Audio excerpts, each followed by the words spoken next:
इस वक्त की जो सिचुएशन है उसको मद्देनजर रखते हुए समझ में आता है कि उनकी मर्जी की सीट एडजस्टमेंट की बिना पर ही ये असेंबली तहलील होने का वादा वो पूरा करेंगे।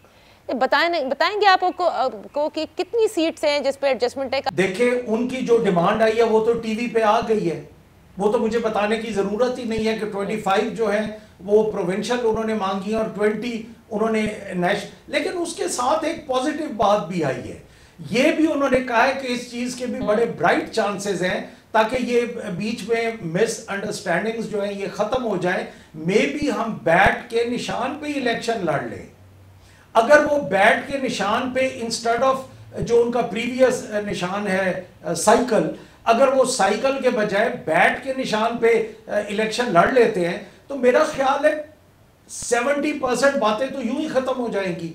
नंबर 2, नहीं, लेकिन ये तो खान साहब की ख्वाहिश होगी ना। क्यों चौधरी परवेज इलाही अपने निशान, अपनी पार्टी का निशान छोड़ के बल्ले के निशान पे कंटेस्ट करेंगे? ख्वाहिश तो थी, हमारे चेयरमैन की ख्वाहिश तो थी, बट ये मुझे रात को मैंने किसी चैनल के टिकर्स पे देखा है, वो फ्लैश हो रहा था टीवी पे कि चौधरी मोनस इलाही साहब ने कहा है कि we are seriously thinking on these line to contest election on bat ये सिंबल पे।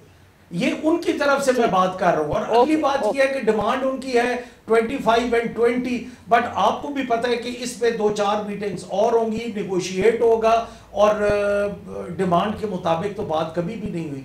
कोई हम 25 और 20 तो बड़ी बड़ी सीटें हैं। खुद तहरीक इंसाफ कहती है कि उनकी इतनी मकबूलियत है कि वो तो अब 7 अक्सरियत लेकर इलेक्शन जीतेंगे जब भी इलेक्शन होंगे। तो ऐसे में मतलब कैन तहरीक इंसाफ एक्चुअली अफोर्ड, सिप्तान साहब, कि आप अपने लोगों को नाराज करके और काफिले के साथ इतनी सारी सीटों पर अलायंस तो करने? छोटा सा अव्वल तो इशू नहीं बनेगा, हमारा और पीएमएलक्यू का डिसाइड हो जाएगा, बट उनका भी सोचे ना।